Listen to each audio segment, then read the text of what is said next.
Hey everyone, welcome to the channel. All things Middle-earth here with a video about Heroes of Middle-earth and why I think it has a potential opportunity to have more success than it's having right now. If you look at the data financially, this game is not making as much money as it could be. I'll say obviously it's still making a lot of money, but in this last month, 30 days ago, it made about $700,000 combined on both platforms, Apple and Google Play, compared to 1.5 million from a few months, 3 months before or so. So it's definitely not trending upward financially, but I just had this kind of, train of thought that I wanted to follow on why I think this game potentially has an opportunity and what it needs to do to kind of make that happen. Now, again, will that happen? I don't know, but I just thought I'd throw it out there. I'd love to hear what you guys think down below, but let's go ahead and jump into the video.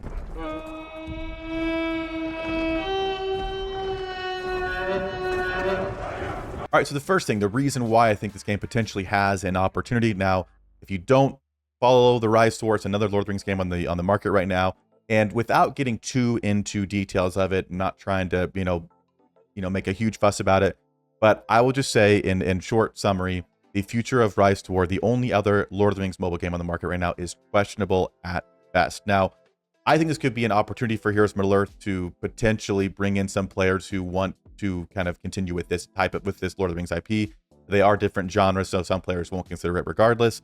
They look different, but to me, there is some potential here from the only other IP, the only other game that shares this IP, having at least a questionable future. Again, I'm not saying it's done.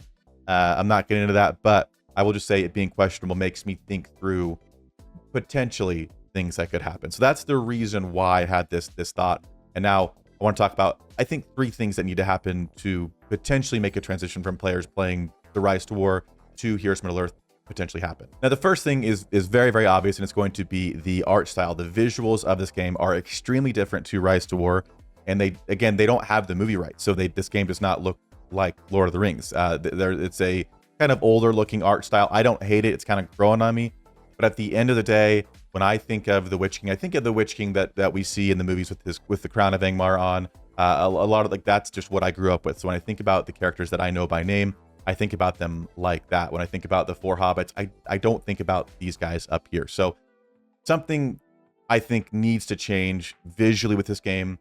Now, again, I'm not aware of what's going on with the game in terms of licensing and rights. I don't know if they're even trying to go for that or if they've been denied. I have no idea.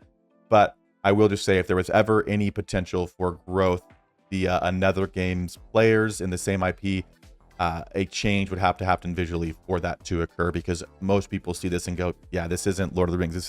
These aren't the characters I love looking at or like I remember from watching growing up. So they're not interested. So I think a visual change needs to take place for this opportunity to potentially happen. And I will say, on a positive note, they did talk about the art style in their survey that Capital Games put out. Now, they made it very clear anything that they talked about in the survey wasn't going to happen, but they were at least polling and getting feedback, and some of the questions had to do with the art style. So again, no idea what's going to happen, and I'm not expecting it, but if out of the blue we woke up and there was an announcement that said we have acquired the rights to the movies and there's going to be some graphic overhauls happening to make this game look more visually like the Middle-earth players know and love, I think that would be an extremely, extremely good step, where anybody who's a Lord of the Rings fan would now see an ad for this game and go, oh, that actually looks like the Lord of the Rings. I'm going to check it out. In addition to players from another Lord of the Rings game also potentially coming over. So that's the first point, the graphics, the visuals, I should say. And I think if something happened, this opportunity could become a very, very real possibility. Now, the next issue with this game, or the next thing that would need to change or continue changing, I should say, is just the amount of things to do in the game. Many people, myself included, kind of complained that when this game came out, there really was not that much to do. Now, I didn't mind just having it going in the background, but for players who were looking for a new game to play or something to kind of fall in love with and play for years and years and years, people who had played Galaxy of Heroes and seen all the things that game has, made it by the same developers, I think many were just disappointed by the state of this game when it released. Now, there's not a crazy amount of more things, but I will say with this game, I think we have somewhat of a template with Galaxy of Heroes, so there is some future things we can look forward to. There's some things I've talked about. First of all, we do have raids. They have been released, and the 4th chapter is almost out. So that means weekly, your guild can launch a raid. Each chapter takes 24 hours. So 4 days a week, you have some raid attempts to do, which has been a huge enjoyment for me. And I will say there was a crazy amount of RNG involved in the first chapter that just made it not fun. They actually significantly changed that and listened to feedback. So sort of some positivity in terms of the devs listening to players' feedback on their most major game mode. So we do have raids now, and they have talked about a multi-team PvP like Grand Arena. There are also other types of game modes in Galaxy of Heroes. Things like Territory Wars, which is like your classic clan wars. You put stuff on defense, the enemy guild puts stuff on defense, and you guys attack during a period of 24 hours, and whoever gets the most banners and does the most destruction is going to win. So we have a mode like that, like Territory Wars in Galaxy of Heroes.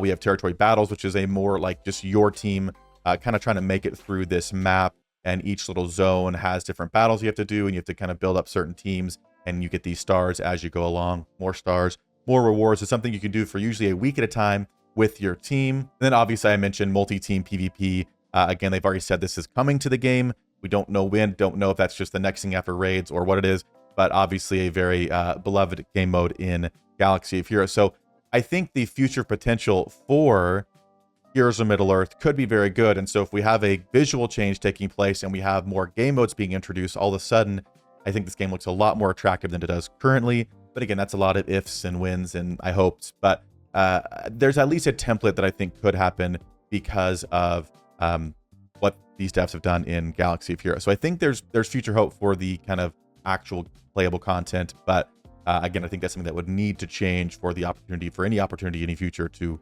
improve from what it is now. Now, the last thing I think Heroes of Middle-earth would need to do to take advantage of this opportunity, and again, I'm not saying the game's in a horrible state. I'm enjoying it. I'm going to play it, but I do think, any growth would be very welcome for this game. But the third thing I want to talk about that I think this game has sort of a leg up on Rise to War already, it would just, they would need to get some licensing, obviously. One thing I loved about Galaxy of Heroes was that there are so many different Star Wars TV shows and movies and games and all these things. And whether you like them all or not, they are all pretty much in Galaxy of Heroes. Even some older games that some of us grew up playing those characters are in Galaxy of Heroes. So being a hero collector, there's potential for a lot more heroes to be in this game as compared to Rise to War, where it's not a hero collector. So there's a certain amount where they've just stopped releasing new characters and commanders or whatever, and it's not going to happen anymore. But in Heroes of Middle-earth, whether you like the Lord of the Rings content that's out, which is a whole different conversation, there is potential with new games, new TV shows, new movies, whatever, to bring characters to this game, which again could bring more players in. If someone there, there's the War of the Rohirrim TV show that's going to be coming out, which I'm very excited for. For example, let's say that's well received. All of those characters could potentially be brought to this game very, very easily. It's just how those things work. So if there is the ability to, through licensing, any new Lord of the Rings content in any other platform can kind of be funneled into this game, which is a very easy way to keep bringing people in or keep people excited about what's going on. So again, there's some licensing that would need to happen, but I do think if they do get their shit figured out, which it's EA, I feel like if anybody can do it, they could potentially afford a license to have more rights to Lord of the Rings. But I do think if they do kind of piggyback off of other things that are doing well that are in that Lord of the Rings universe, it could be very, very good for the game. But those are just some of my quick thoughts. Again, I just had this I woke up this morning and was thinking about Rise to War and this game and wondering if there'd be any correlation in terms of the future of Heroes of Middle-earth based off the potential questionable future of Rise to War. And I think there's something there, but obviously some things need to happen. So I just want to throw those out there. I'm curious what you guys think, if you think there'll be any correlation between how these games do with each other, or if they're totally separate, different genre, which I do think is a possibility too. These are just my ideas and thoughts. So let me know what you guys think. Are there different things that I didn't mention that would need to happen for this game to kind of not restart, but it kind of needs a kickstart to get going in the right direction? It just feels like it's been a slow start and many players played it and then dropped it pretty quickly. So what do you think needs to happen? If I didn't mention it, let me know. But that'll do it for this one, and I'll see you all in a future video.